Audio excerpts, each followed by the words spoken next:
એટલે રાહુગણ જે છે એમને લાગે છે કે ભાઈ આમની પાસે કંઈક છે. રાહુગણ ઓળખી જાય છે ને રાહુગણ કહે છે કે હે બ્રહ્મદેવ, હું આત્મજ્ઞાન પ્રાપ્ત કરવા જઈ રહ્યો છું. જો તમે આત્મા વિશે કંઈ જાણતા હોય તો કૃપા કરીને મને જ્ઞાન પ્રદાન કરો. ત્યારે રાહુગણના કહેવાથી જળ ભરત જે છે એ જળ ભરત રાહુગણને આત્મજ્ઞાન સમજાવે છે અને ભવાટીના ઉદાહરણથી એ આત્મજ્ઞાન સમજાવે છે. ભવાટીનું આખી કથા કહે છે. એટલે ભવાટી એટલે આપણે ગણો તો વણઝારા એક ગામથી બીજા ગામથી ત્રીજા ગામ વેપાર કરવા જતા હોય છે. એની આખી કથા કહે છે કે આપણું જે વ્યક્તિનું જીવન છે ને પરીક્ષિત, એ વણઝારાની નાત જેવું છે. વણઝારા એક ગામથી બીજે ગામ વેપાર કરવા જતા હોય એમ આપણે કમાવા માટે આખી જિંદગી એક જગ્યાએથી બીજી જગ્યાએથી ત્રીજી જગ્યાએ જતા હોઈએ છીએ. વણઝારાઓ એક ગામથી બીજે ગામ જતા હોય તો ઘણીવાર એમને તડકો સહન કરવો પડે, ઘણીવાર વરસાદ સહન કરવો પડે, તો ઘણીવાર ટાઢ પણ સહન કરવી પડે. એવી રીતે આપણે પણ આપણા જીવનની આજીવિકા પૂરી કરવા માટે ઘણીવાર તડકો સહન કરવો પડ્યો હોય, ટાઢ સહન કરવી પડી હોય, ઘણીવાર વરસાદની ઋતુ હોય તોય પણ આપણા જીવનની આજીવિકા પૂરી કરવા માટે આમ તેમ દોડતા રહીએ છીએ અને આમ તેમ ફરતા રહીએ છીએ. અને એ પછી જેમ જીવન આગળ જતું જાય છે એમ ઘણીવાર કોઈ ગામની અંદરથી આપણને સારો એવો લાભ થઈ જાય છે. જેમ વણઝારાને કોઈ ગામની અંદરથી સારો એવો વેપારની અંદર લાભ થઈ જતો હોય અને કોઈ ગામ એવું આવે કે ત્યાં સહેજ પણ વેપાર પણ ના થઈ શકે, તો આપણે પણ કોઈ વ્યવસાય નાખ્યો હોય તો ઘણીવાર એ વ્યવસાયની અંદર સારી એવી પ્રગતિ થતી હોય છે, ધન સંપત્તિ મળતું હોય છે. અને ઘણીવાર એવી મંદી આવે છે કે આપણે બેસી રહેવું પણ પડે. અવિનાશભાઈને રોજ કથાઓ તો હોય નહીં, કથા ના હોય તો આપણે બેસવું પડે. કથા આવે તો કથા કરીએ.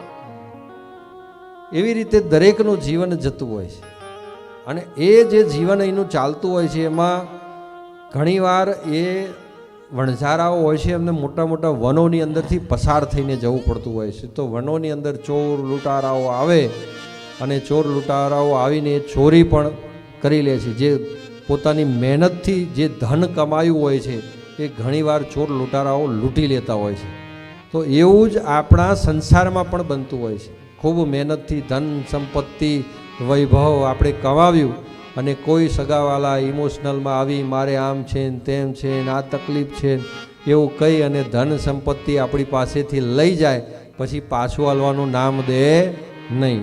અને એવી રીતે માણસે જિંદગીભર જે ધન પ્રાપ્ત કર્યું હોય છે એ ક્યાં લૂંટાઈ જાય છે એની ખબર રહેતી નથી. આવી રીતે જીવન ચાલતું હોય છે.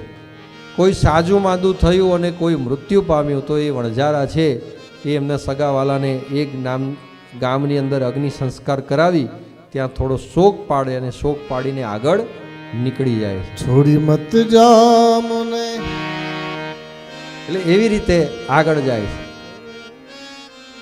તો એવી રીતે આખું જીવન ચાલતું હોય છે.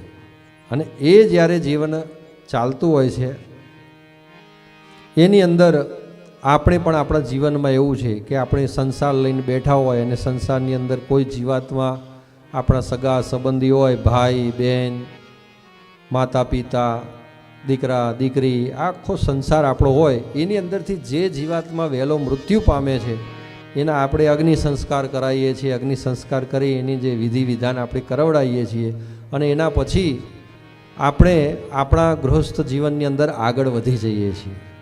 થોડો સમય આપણને યાદ આવે બધું થયેલું હોય, જે પણ જીવાતમાં વહેલો ગયો હોય આપણને યાદ આવે, પણ આપણે આપણું જીવન જીવવા માટે આગળ નીકળી જઈએ છીએ. અને એવી રીતે મનુષ્ય આખી જિંદગી, જેમ વણઝારાઓ આખી જિંદગી આ રીતે વેપાર કરતા હોય છે, એવી રીતે મનુષ્ય પોતાનું જીવન પૂર્ણ કરી દે છે. પણ એ જીવનની અંદર જેમ એ લોકો પરબ્રહ્મ પરમાત્માને પ્રાપ્ત કરી શકતા નથી અને આજીવન વેપાર કરતા જાય, એવી રીતે આપણે પણ આપણું જીવન એવી રીતે જીવીએ છીએ કે જીવન આખું એમને વ્યતીત થઈને ક્યાં વૃદ્ધાપો આવી જાય છે ખબર રહેતી નથી. અને જીવન પૂરું થઈ જાય એટલે આપણે ભગવાનના ધામમાં જતા રહીશું અને ભગવાનને ભજી શકતા નથી.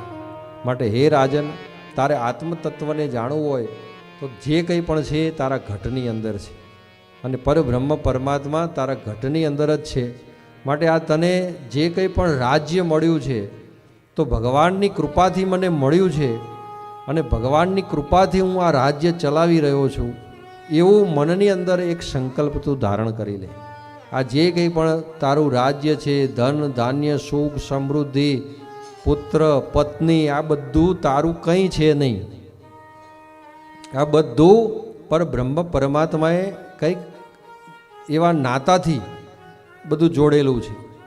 પણ તારો માત્ર જે છે એ આ શરીરની અંદર રહેલા ઘટની અંદર રહેલો જીવાત્મા છે અને એ જીવાત્મા છે એને તું ઓળખી લઈ અને એને તું પરબ્રહ્મ પરમાત્માને અર્પણ કરી દઈશ તો તારું જીવન ધન્ય થઈ જશે. અને જો એ અર્પણ ન કરી શક્યો તો પછી આ તારું રાજાનું આ રાજ્ય જતું રહેશે ને પછી તું કઈ અધોગતિમાં પડીશ એની તને કંઈ ખબર રહેશે નહીં. આજે તારે રાજ્ય છે પણ કદાચ બીજા કોઈ રાજાએ ચડાઈ કરી અને ચડાઈ કરીને આ બધું જે રાજ્ય છે એ બધું લૂંટી પણ લીધું અને તું નિર્ધન પણ થઈ ગયો. તો આજે તું એ બધું તારું સમજીશ અને તારી માયાની અંદર તું રહીશ તો તને એનું દુઃખ થશે. પણ જો તું માયામાં જ નહીં રહેશે તો તને દુઃખ થશે નહીં કે ભાઈ મારું હતું શું અને ગયું શું. માટે તું બધી મમતા છોડી દે અને ભગવાનને મય થઈ જાય.